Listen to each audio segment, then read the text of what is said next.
Welcome, everyone, to Using DNA to Solve a Family History Mystery. My name is Diana Elder, and I will be your presenter for the next hour. I am an accredited genealogist professional, and I get to do what I love every day, which is helping people find their family.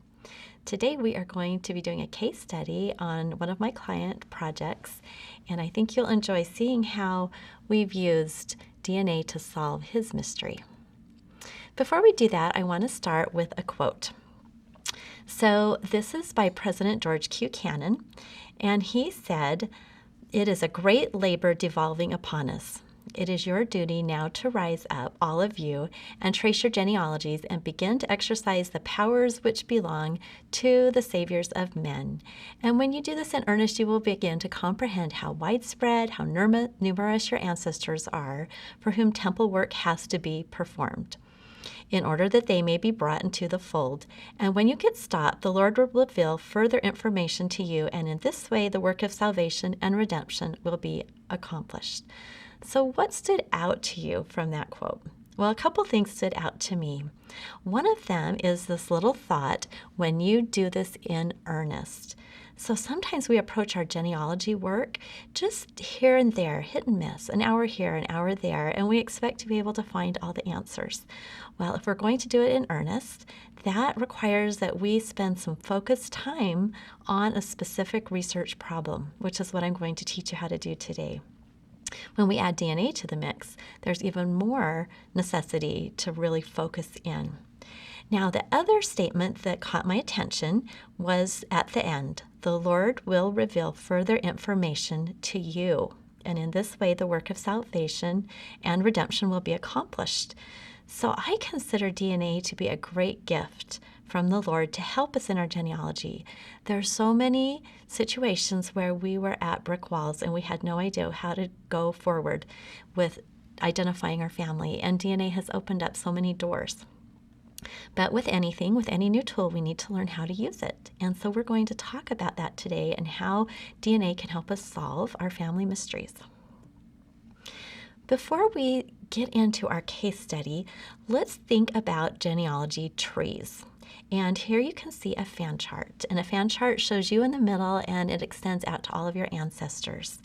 Well, in this fan chart, you can see that nothing is filled in. And so your fan chart hopefully doesn't look like this, but hopefully you've got a lot of ancestors filled in. On my fan chart, my maternal side is all filled in because they came from pioneer ancestry and there's been a lot of work done.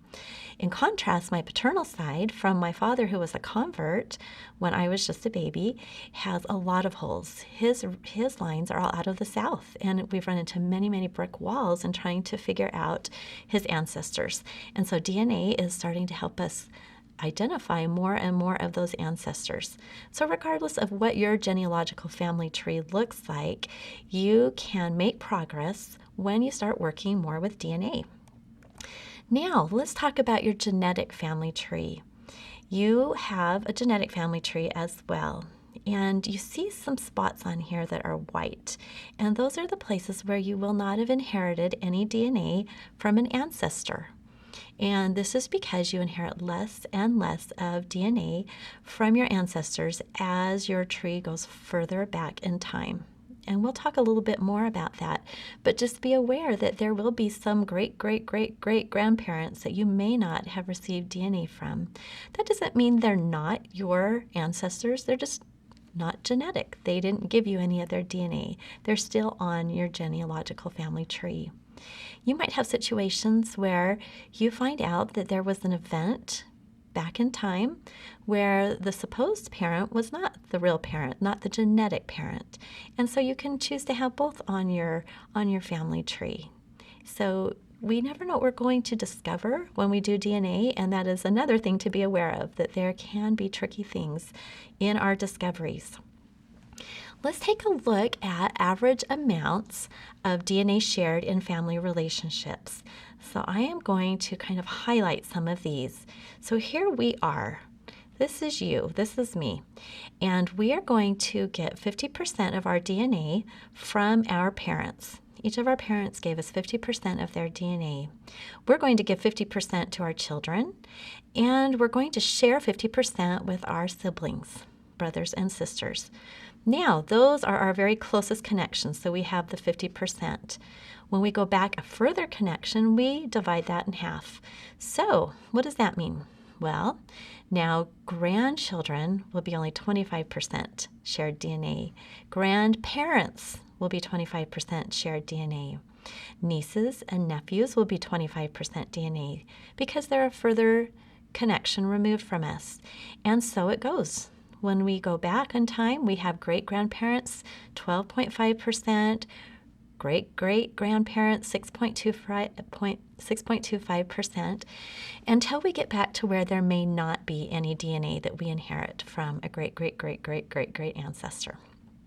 So I hope this gives you a little bit of an idea of DNA inheritance. And when we are looking at our cousin matches, the people who show up in our DNA test results, we use this. We should have gotten DNA we should be sharing DNA with our first cousins with about 12.5%. And when we get to third cousins, 7.781%. So we use these numbers, and I'm going to show you a really handy tool to try to evaluate DNA. But just be aware that there are these different amounts of DNA shared within different relationships. So let's get to our family mystery. What we're going to talk about is who was the father of Jack Kenneth Green Schaefer. So this is the father of my client, and the client asked me to take this on after doing all that he and his wife could do.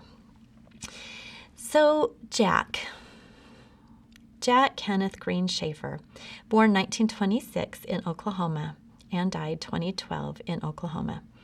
As a young man, he discovered a piece of paper that was his birth certificate, that said his name was Jack Kenneth Green, which was a shock because he had grown up as Jack Kenneth Schaefer.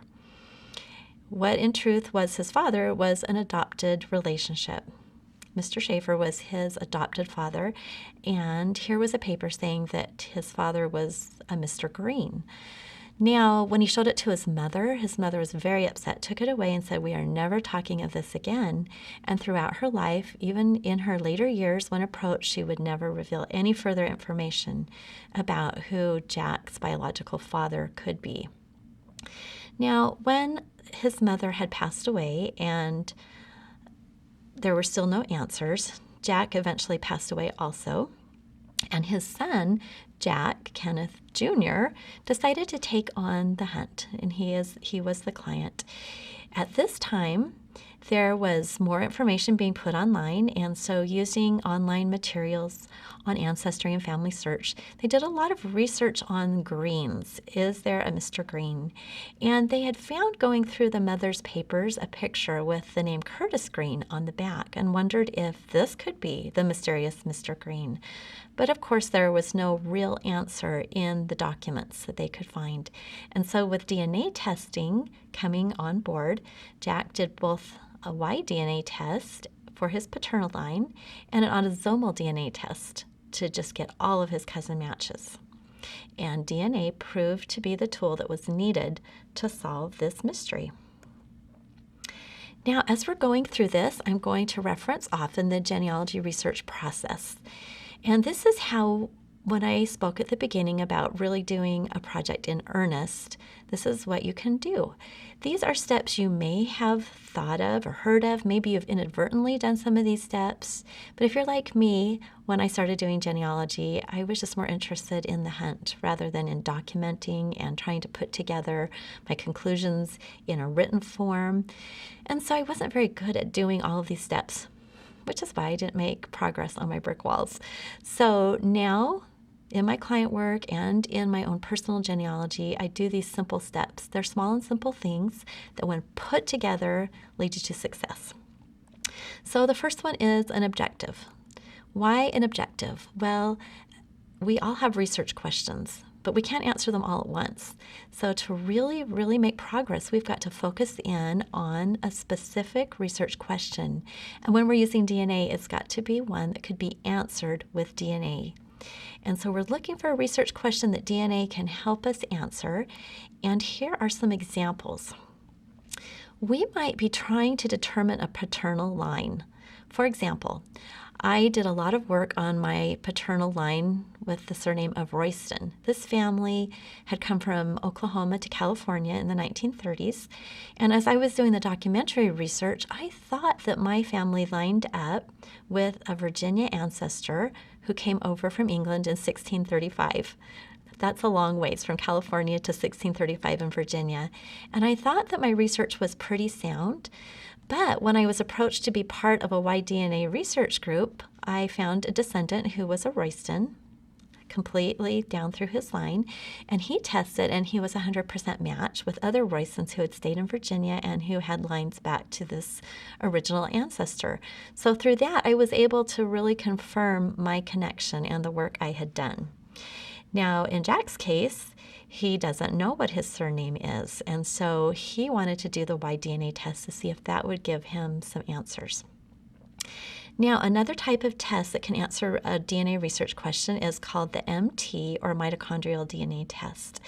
And this one is used by the military in repatriation projects where they take the remains of a soldier and using the mitochondria that he inherited from his mother, they can reconnect his remains to his family.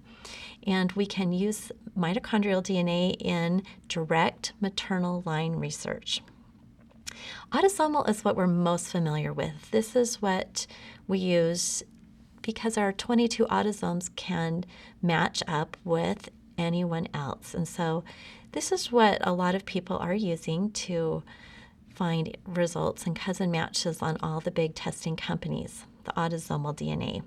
And generally, we can prove an ancestor within 7 to 8 generations.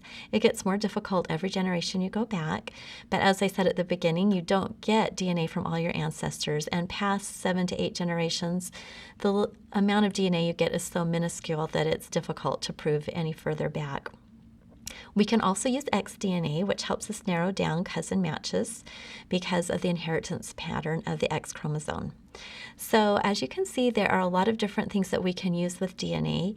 And of course, we need to continually be educating ourselves on how we can use these different types of DNA.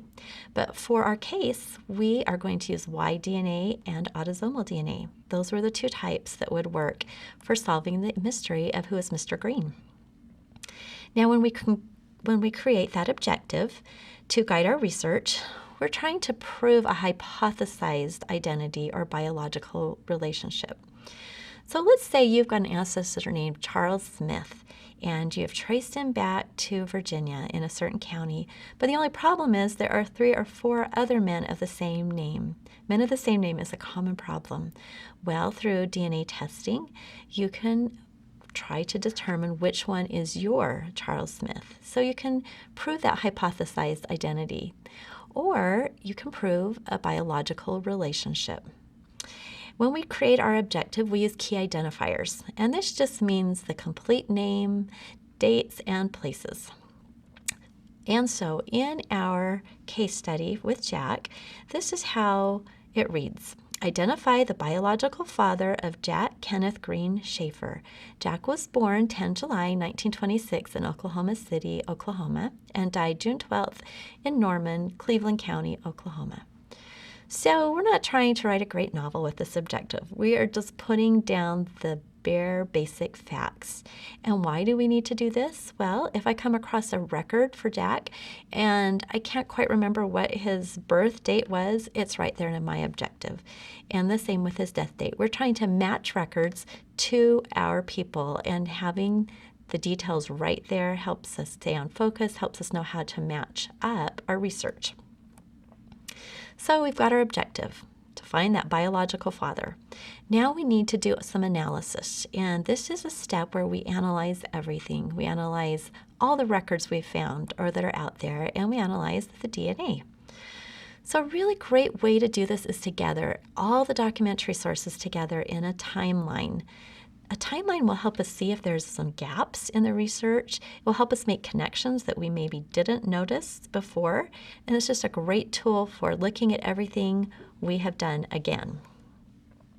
Now we need to talk a little bit about sources, because DNA research goes right along with the documents, and unless we know a little bit about sources and source analysis, we could make some pretty big mistakes. So what is a source? This is what you are using all the time in your research.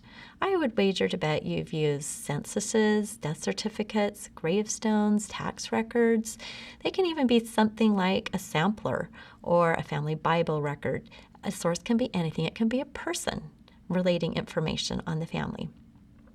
So when we talk about sources, there's 3 categories that we give them, and the reason why we do that is so that we can determine what are the best sources. Original is usually our best source because it was created at the time of event or soon after, like a birth certificate created right after the birth of a child. That's much better information, right, than if it was that same person recording telling of their birth when they were 95, and it was way after the time of the event. Now, a derivative record is when we create a record from other records. So say, for instance, there's a cemetery and you've gone out to read the headstone and you have that information. Now, what if someone had gone and made a survey of that cemetery and then typed that all in and published that? There's more room for error in that derivative record because of the copying than in you just going and reading the original. Now, if you've done any indexing, you realize that sometimes when you look at the original image, you can't quite understand what the name is, or you perhaps can't read the number. And so you know that there's errors in derivative sources. Anytime we see a derivative, we should always try to get to the original. Now, authored narrative, this is where someone takes both derivative and original records and puts it all together, like in a family history book or an online tree. And this also needs to be verified. So we analyze it and we think, well, did this author do a good job, or are they making up genealogies? So we use our brain power to try to analyze all of our sources, because we will have conflicts. We will have information that is not the same. We can have different death dates, different birth dates. And so we need to decide which source gives us the best information going forward. Now, what about DNA? What kind of a source is DNA? Well, DNA is an original source. It's our DNA test results. But we have to use DNA in conjunction with trees, with family trees, and these can be derivative or authored. A derivative tree would be a tree that was just been copied, and we've all seen those trees on some of the online websites where people have just copied information without verifying any of it. But a tree could also be authored and have really good information. Someone could have researched their entire life and put an excellent tree online. So again, we have to look at that and analyze how good the information is that we're seeing. Now, our sources hold information, and one source could hold lots of different types of information. And let's use a death certificate as our example. So think of a death certificate, and that's going to have primary information, the date of death. That is given at the time of the event. It's usually verified by the doctor or the coroner, someone who was there, who witnessed that that person had died on that date. Now, let's contrast that with secondary information given by the informant about the deceased's birth, because there's a place on death certificates where you report the birthplace, date, parents. Now, depending on who gave the information, that could be correct or could be totally wrong. And so we want to think about who gave this information. Who was the informant? Were they there, or were they getting the information somewhere else? It can make all the difference in trying to decide the quality of our information. And then finally, sometimes we just don't know who gave the information, and a census is perfect for this, and we'll see an example of that. Not until 1940 do we know who the informant is. Before then, it could have been the head of household, like it was supposed to be. It could be the wife, it could be one of the children, it could be the maid, it could be the neighbor next door. And so we look at all the census information with a grain of salt, knowing that without knowing the informant, we do not know how accurate that information could be. Now, when we get to DNA, we have primary information. The testing companies are giving us the match list, and this is primary information, and it's the amount of DNA that we share with each person on our list. And it's up to us to analyze the amount of DNA, the centimorgans, and possible relationships for each one of those matches to see if they're viable. Now, if you haven't heard the term centimorgans before, it is a term used to measure DNA. And if you want to learn more, you can certainly look that up in books or online to learn exactly what that is. But for today, we're just going to use it as our measurement for DNA. Now, this is a wonderful project that helps us to do this analysis. This is a project called the Shared Centimorgan Project that an excellent genetic genealogist, Blaine Bettinger, created. He took 60,000 people's reported relationships and centimorgans and put them into this chart so that when we see how many centimorgans we share with a person, we can go check and see if it falls within the expected range for a relationship. So we use this in all of our analysis for DNA, and it's extremely useful and helpful. Now, is there secondary information, secondhand information in our DNA analysis? Yes, the tree information that we've already talked about. So depending on how well done that tree was, it could be good secondhand information or not. The testing companies do not verify any of the trees. Those are all uploaded by the users or connected by the users, and so it's up to us to verify that family tree and analyze the accuracy. After we have taken a look at the DNA that we have for this project that we're working on, we have to decide if there is enough DNA. There may not be enough DNA. You may turn in your DNA test and then you come back with only a bunch of fourth cousins, and that's not going to help you determine what you wanted to determine. So you may have to recruit some other people to help you test, maybe other cousins, maybe siblings, maybe a grandparent. We always want to test the oldest generation because they'll have inherited more DNA. So we always want to think about if there's more DNA testing we could do. And then we want to think about the family tree. That family tree needs to be filled out pretty well for the best results. Is it robust enough so that we can compare our DNA to our match's DNA and find that common ancestor? So in genetic genealogy, we use MRCA to stand for most recent common ancestral couple or ancestor.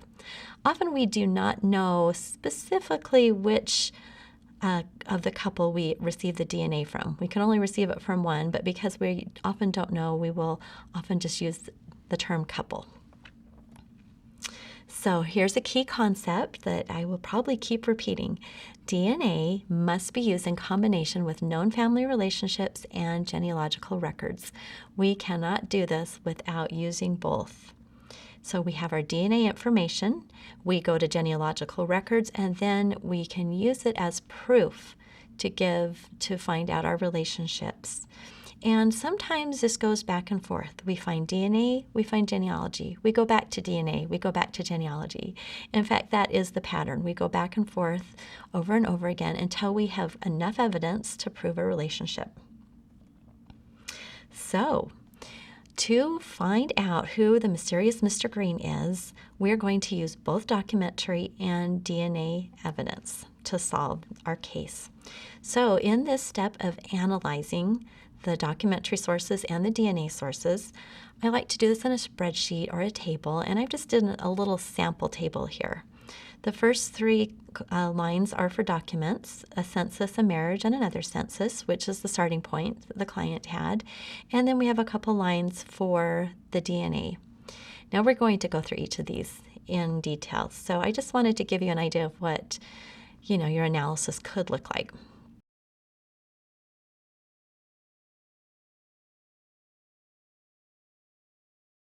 And this is the first census that Jack K. Green is listed in. He is age 3 9/12, and he is a grandson of the head of household, Ab Graham. So all the relationships go back to Ab, and you'll see that he has a son, daughter-in-law, granddaughter. He's got grandchildren. And we have everyone in this household working outside the home, all the adults working outside the home, with the exception of Elda, and she was the housekeeper. So it's my conjecture that Elda was the informant, that perhaps she gave this information because she would have been home when the census taker came. It also is possible that any of the other family members gave the information. But this is something we'll never know. It's just something to think about. So if Elda did give this information, she was going by the surname of Green at this time, and she was naming Jack as Green as well. And notice that on her line, she was 17 at a first marriage, and she was divorced. So this is the status. Now, whether she was married and divorced or not is unknown at this point, but often women who were single would list divorced or widowed as their status if they were unmarried mothers. So this is what we have as a starting point. Just 1 year later, Elda, or now she is listed as Eldon, married R.T. Schaefer, and this was in Oklahoma City also. Notice that she is now going by Miss Eldon May Graham. She's resorted to her maiden name.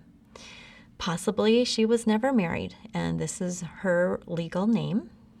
This is more of a legal record, a marriage certificate, so perhaps she didn't want to use Green if she was never married. Something else that we can only conjecture about, sometimes women would take their maiden names back and use those, specifically if they had been divorced, and use those in marriage records. But we do have the marriage of R.T. Schaefer and Miss Eldon May Graham. Next, we jump to the 1940 census.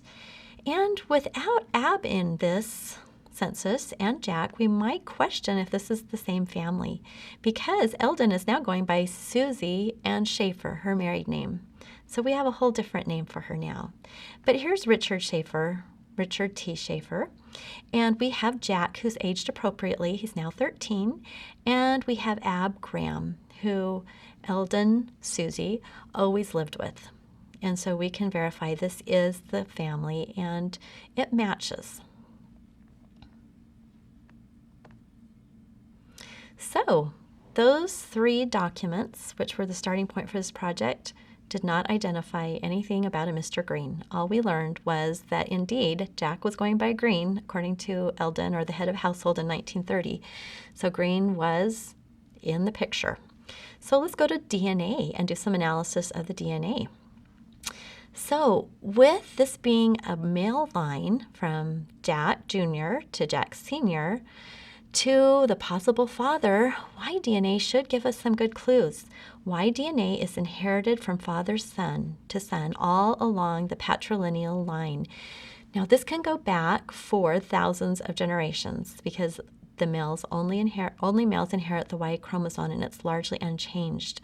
There can be a change every few generations, or maybe even every generation, which is an unusual case. And so we look at something called genetic distance, which means how many changes there have been, to try to decide how many generations back. But we do not know for sure. So what did Jack's Y-DNA show? Well, his very closest match had the surname of Robb, not Green. This isn't unusual. Sometimes Y-DNA will show several different surnames because of different events that happened along that patrilineal line. But it does give us a good clue. Then we have a genetic distance of 3, which isn't super big, but it's not super close. A genetic distance of 0 would mean that this was very likely to be father-son or grandfather type match. But instead, we only know that there's a common ancestor within 4 to 8 generations. And we have a family tree that this closest match uploaded, which is always helpful. So he was a Robb. James Robb was his father. Then we have another James Robb. We have another James Robb, and we have a William Robb. But this isn't going to get us close enough to determining a father for Jack. This just gives us some clues. Now when we look at autosomal DNA, we see that we have a close match with CS of 343 centimorgans, which is a pretty good match. And there's a lot of relationships this could be according to that shared centimorgan project. We have got a whole slew of possible relationships. Now this person also had a pedigree, which is very helpful. And that showed Alice Elizabeth Betty Robb, a Richard David Robb, and a Samuel David Robb. This could be very helpful. Here's a visual of that shared centimorgan project, and in red, all the boxes in red are possibilities for that 343 centimorgans. So you can see we have, again, that wide range of relationships that we could have with 343 centimorgans. So we're going to have to do some more research, some more documentary research, some more DNA research to try to figure out exactly how this person connects. Part of the analysis when we are looking at our DNA is doing some visualizing, and I like to do this with a chart. You can do this with sticky notes on a whiteboard or paper and pencil, but I like to use a tool called Lucidchart, or you can use mind mapping software. There are a lot of things out there to do this type of visualization. So here's what we have. We have Jack, our tester. We have his father. We have Eldon. We know this is true. We have verified this. Then we have this CS who says that her mother is Alice Elizabeth Betty, whose father is Richard David, whose father is Samuel David. So this is unverified. We need to verify these relationships and then see if a possible relationship can be made. So with that 343 centimorgans, a half first cousin could line up. And looking at the dates, things could line up. 1926, 1922, could these be half-siblings? Could this be the mysterious Mr. Green? Well, we're going to have to do a little bit more research to see.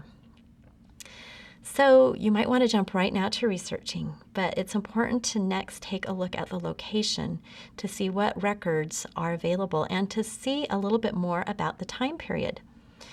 And we need to find a location where our DNA matches and ancestors all come together. So in location, we are looking for a place for Jack Sr.'s biological parents to be in the same place at the same time. Locality is very important as we look at our research. And we also need to figure out better records to look at for our research. Chances are we've attached all the hints that have come up from Ancestry or Family Search. We've done all the easy work. Now we need to dig in and see what other records could be available to help answer our research question. As we are looking at this, we also have to think what kind of tools we can use in our DNA. We have several different tools. There's clustering that we could do, trying to get all the shared matches into a cluster to find their common ancestor.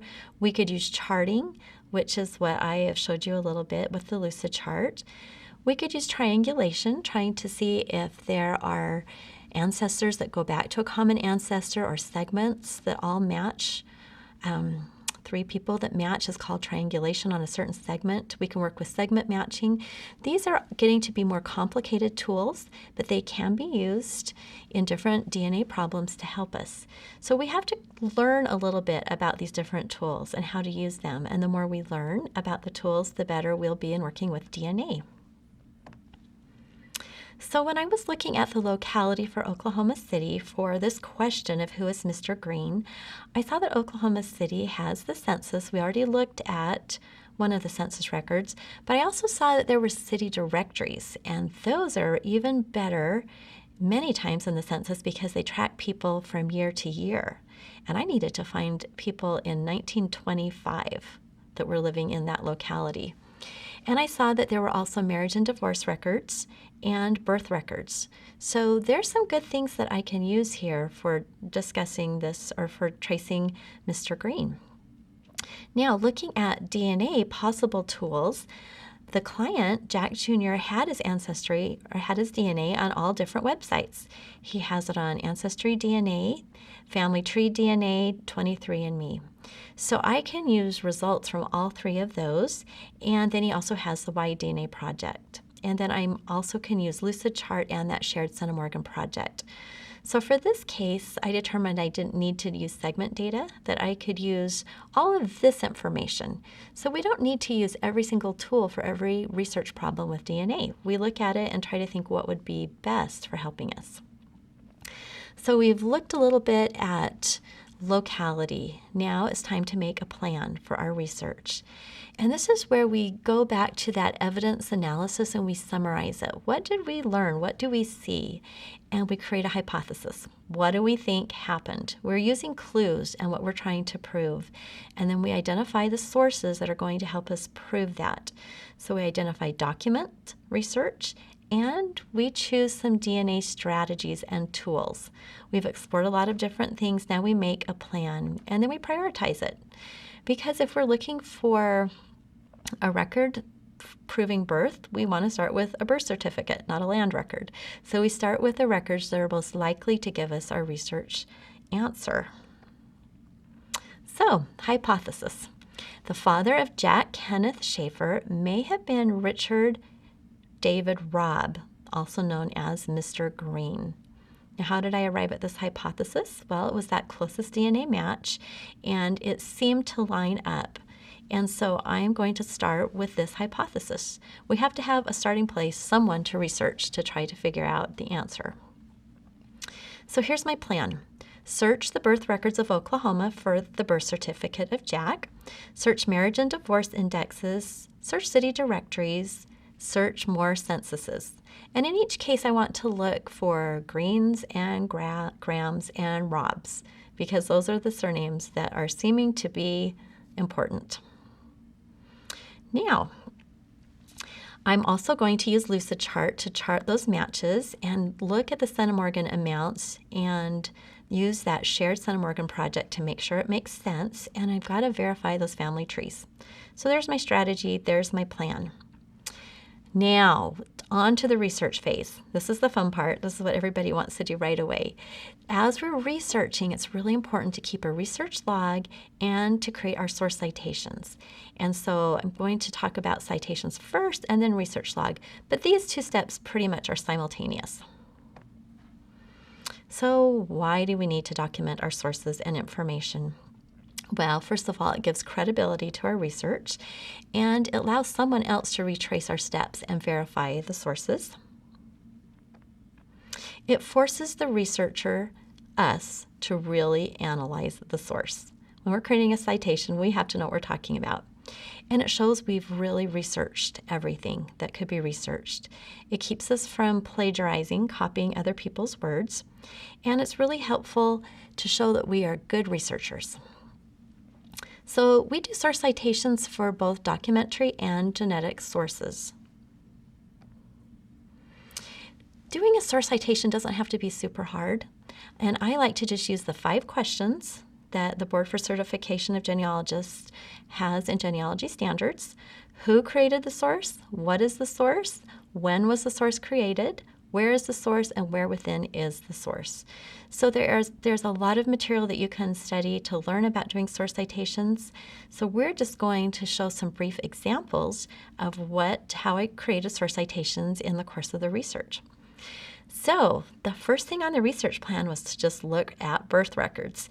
And I found that on a website for Oklahoma Vital Records, when I did a search for Jack, born on 10 July 1926, there are 2 results, meaning there are 2 birth certificates, one with that Jack Kenneth Green and one as Jack Kenneth Schaefer. So this was exciting to find that there's more verification that there was that original certificate as Green. And I created a citation to show exactly where I got that search from. And so I'll just briefly read through this. Who created it? It was the Oklahoma State Department of Health. What is it? It's the Vital Records Index, search for Jack. When is it? It was here's his birth date and when I looked at the website. And where is it? There's the URL on this website. So anyone wanting to redo this search could certainly go and find that. Now, only in Oklahoma, only the closest family members can order these certificates, so I couldn't order these.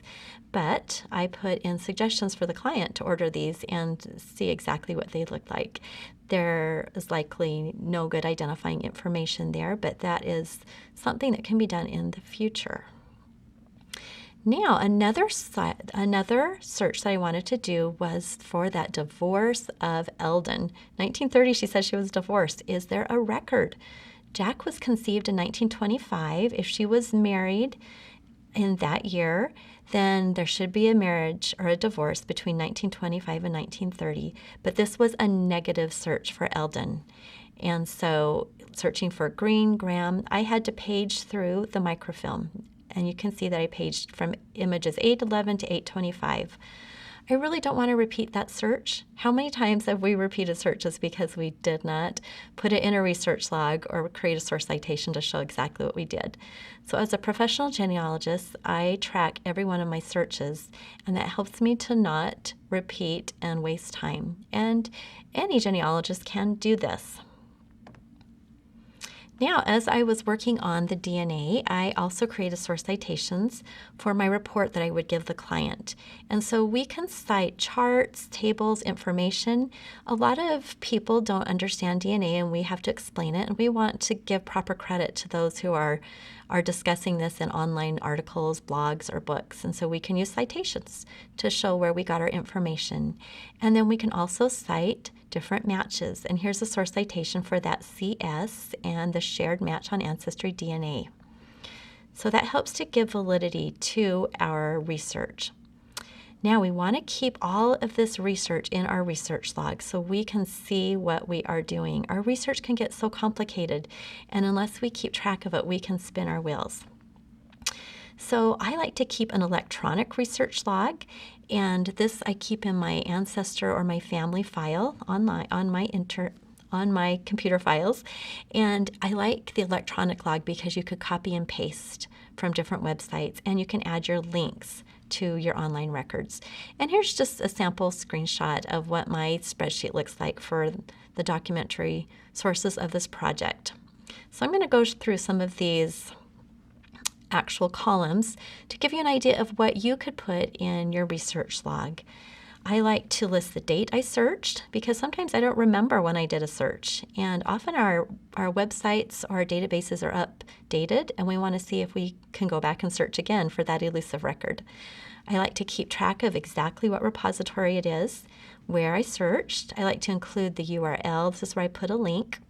I put what I'm looking for. Is it a marriage record, a tax record, a gravestone? I like to put the location of the record or where I'm searching. There's where I keep that source citation. I keep it in the research log. And then all of my ideas, thoughts, results, comments go in a column. And that helps me to analyze what I'm finding. So when I did that city directory search, I found several city directories for Eldon of various names. And I entered each one of those into my research log. And here's just an example. So in 1927, she was listed in the city directory as Mrs. Eldon Green. And she was at the same household as her father, Ab Graham, 806A West 7th. So interesting. We've got her going by Mrs. Eldon Green right away in 1927. So how did I enter that in my research log? Well, I did the date, that it was in Ancestry. I have the URL. I was looking for a city directory in Oklahoma City. There's my citation, and there's my results. So when I went to create a table to really understand the city directories, it was so easy to just take all the results and comments from my research log and put it together in a nice, neat table. And I was able to see that Eldon went by many different names. She went by Eldon Graham in 1925 and 26, Mrs. Eldon Green in 27 and 28, and then she was back to Eldon Graham in 29. So we've got Eldon going by a variety of names, seemingly staying with the Green name. Now, how do we track DNA results? This can seem overwhelming because there are so many cousin matches. On our testing result pages, we can see thousands and thousands of matches. So again, we are focusing in on just a specific problem, and so we can track just the DNA matches that relate to that problem. We can track our cousin matches, any correspondence we have with them, and anything else that we need to keep track of, like their trees. A really, really great tool for doing this is Airtable. And in Airtable Universe, there's a DNA Research Log 2.0 that you can copy and use. And this was created by Nicole Dyer, and it has really great columns for DNA research. You can put in your match name, the number of centimorgan segments, testing companies, the match page, a link to the family tree for that person, the shared matches, the most recent common ancestor, correspondence, and contact information. So these are all things we track when we're doing a complicated DNA research project, and how great to have a place to put it all. So I would highly recommend that you try out Airtable. I've used regular spreadsheets and those work as well, but sometimes with DNA we need a little bit more. Now another tool that we can use to log our research is to be working on this Lucidchart or whatever we're using to visualize all along the way. We can start putting in the matches and putting in their trees and trying to connect them up. So it's a way to visualize what we're seeing with DNA.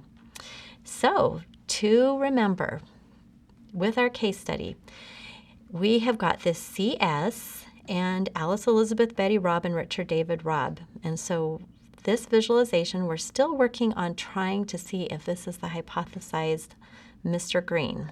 Is Mr. Robb Mr. Green? So now we have to turn to documentary research again. Does the research show him in the same place as Eldon? So here's a summary. I'm not going to take you through all of it, but let's just see what was found. So here's the key record right here. In 1925, Richard David Robb was in Oklahoma City, and his address is just a few blocks from Eldon, where she was listed in 1925. So going back in time a bit, there's a marriage record for Richard David Robb in 1921 to Myrtle Hurley. They had a child in 1922 named Alice Elizabeth Robb. Does that sound familiar? Then in 1925, he's in Oklahoma City with an Edith, in parentheses, meaning that she was supposedly his wife. But then in 1926, he's back in Guthrie, Oklahoma, where he was married with Myrtle. And then there's a divorce for Richard and Myrtle in 1926. In 1928, he's back to Oklahoma City with Edith. 1930, he's moved out to San Diego, where he stays for the rest of his life. And in 1940, Edith is once again with him. And in 1943, we have that Alice Elizabeth Robb stating her parents as Richard D. Robb and Myrtle Hurley. So the documentary research proved that that family tree from match CS was indeed accurate. So after looking at all of the research, it's time to write up a conclusion. Because I guarantee if you do not write anything up, when you come back to this a few years later or even a few months later, you won't remember what you were thinking. So writing a conclusion is the final step. And it doesn't have to be difficult. You could just do notes in your personal software. You could write a research report. That could become a proof argument or summary, and you could submit it for publication. Sometimes we want to correct what's out there, and the best way to do that is to get it published. So there's a lot of places we can put our writing. Now, what do we want to include in our report? Well, remember we talked about source citations? Have you ever read an old family history where there's just a ton of information given, but absolutely no sources, and you have no idea what is backing up any of the facts? That's why we use source citations, so that we can back up all the facts that we are putting into our report. We want to be clear. DNA is confusing, let's face it. You're probably confused with some of the things I've talked about today, so the more clear we can be in our report, the better. Charts and diagrams and tables help us to figure out these connections. And then after the project is done, there's always room for more research. There's always something we can do, and we want to remind ourselves of what that is. We want to remember, oh yeah, I was going to go look for that person next, or I was going to look for that record. And so when we pick up this project again, there we go. We have our plan, our research plan almost done for us. So when I do a DNA research report or any report, I just like to outline it, and it helps me remember it. So in this case, I would go through that background story again about Jack finding the document and having it torn up, and then go through all the research about Eldon and how she was a Green and a Graham, and discussing that, and that there was no divorce record, and I didn't mention it, but there was no marriage record either for her until her marriage to the Schaefer. And then we go through the DNA test results. Now, after I have the hypothesis of Richard David Robb being the father, we can go through all the different records that show the connections, and then we finish up with the conclusion. So here is what I wrote up. City directories reveal Richard David Robb's presence in Oklahoma City in 1925. Also listed with Richard is an Edith in parentheses, indicating she is a wife. Richard and Edith roomed at 118 West 8th. In 1925, Eldon May Graham and her father Abner lived at 326 West 9th. The proximity of the addresses makes it probable that this Richard Robb was the Richard David Robb of the DNA evidence. Jack Kenneth Schaefer was born 10 July 1926 and would have been conceived in September 1925. No other Richard Robb appears in the Oklahoma City directory for 1925. Now, to correlate with that DNA evidence, is there something that mentions our CS? Yes, there was an obituary for Alice Elizabeth Betty Robb, who we've heard about. And in that obituary, it names those parents again, Richard David and Myrtle Hurley Robb. And look who the survivors are. Jean and CS, which I privatized, and then another son. CS was the DNA match. And so, after verifying all the information and the trees, and the centimorgan values, we can see that CS indeed was the half-first cousin to Jack. Her mother, Alice, Jack Jr.'s father, Jack Kenneth Green, were half-siblings. The connecting person was Richard David Robb, who was their father. Half-siblings, half-first cousins. Now, this lucid chart that I built, analyzing the DNA, includes many, many more matches than this. And so I found matches coming up through Richard's father, and I found many other DNA matches that fit into this scenario. So the hypothesis that Richard David Robb was indeed Jack Kenneth Schaefer Jr.'s grandfather was proven.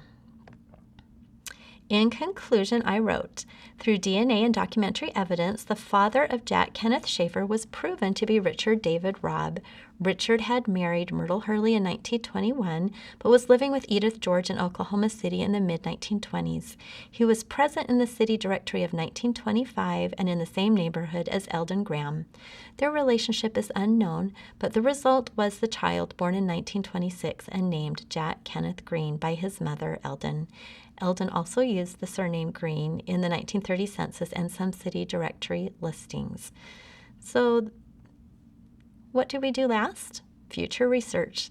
And we want to order those original birth certificates just to see what they say. And how about that death certificate? Could we find that for Richard David Robb?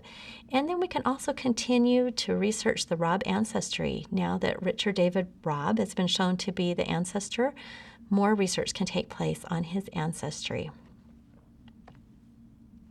So in conclusion, I hope that you've enjoyed this little look at how you can take a research project from the very beginning of an objective, analyzing the records, looking at location, creating a research plan, doing some source citations as you do your research log, and then writing up a conclusion. Even if you just begin to do some of this process, you'll find more confidence in doing your research and you'll get better results. And with DNA, it's imperative that we have a good process and a good plan. DNA truly is a powerful tool to solve family mysteries, and I wish all of you the best of luck as you go forward to learn how to use this wonderful new tool for our genealogy. Thank you so much for listening and watching.